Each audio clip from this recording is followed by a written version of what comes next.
Happy Wellness Wednesday. In this video, I'm going to give you some tips and tricks for using Brush Ninja. If you haven't used it before, it's super fun.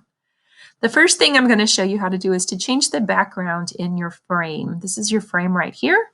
To change your background, you have a couple of options. This is the background button. It looks like a little landscape. When I click that button, my choices are, the two best choices are to search for an image online or to select a color. Those are my two favorites. If you want to search for an image online, you'll need to think of a keyword. So if I want my apple tree, which is what I'm making in this video, to be in an orchard, I'm going to search for the word orchard. And hopefully there will be a picture that I like. This one looks pretty good. So I'm going to select that one and set as background. If you want to get rid of it, click on the background picture again and remove the background. So now you have nothing. And if you want to select a color, you have lots of options. So you can slide this bar around to select an interesting color. Let's say blue. Pick color, and there's my background. To make my apple tree, I'm going to start with the green leaves on my tree. So here's a nice green. Looks like that. If I want more choices, I can click on this little splat down here.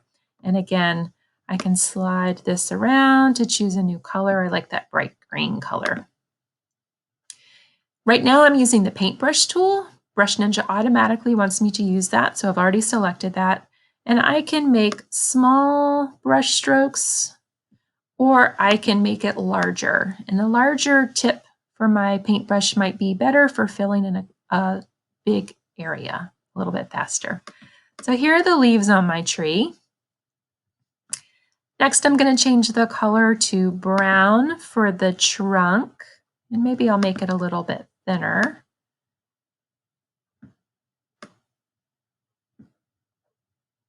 Add some branches to my tree, and I'm going to make it a little bit larger again to fill in this area down here. You can add all kinds of details you want, but I'm going a little bit quicker.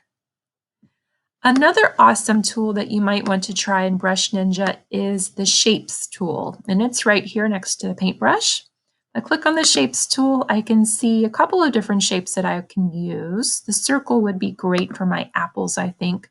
But if you click on the More button, you'll see a lot more choices down here. So you can add all kinds of things. Oh, look, they even have a tree trunk shape that I could use. But I'm going to go ahead and use the Shapes tool. So a circle would be great for my apples, and I don't see a red color that I love, so I'm going to look around this little slidey bar. Nope. Nope.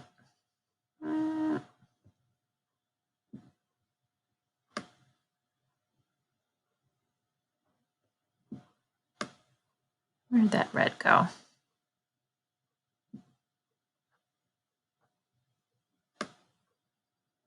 Oh, I like that one. Okay, pick that color.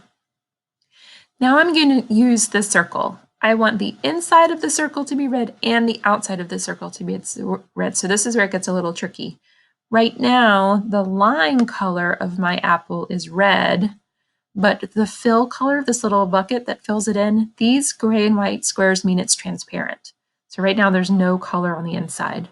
My favorite button here on Brush Ninja is this little arrow that bounces backwards. This is the undo button. So I'm going to undo that. And I want to make sure that my fill color, the color that fills in my shape, is the same color. So right now I should have red circles. There I go. If I draw a shape in a place that I don't want it to go, the tool I'm going to use is this selecting tool, this little arrow.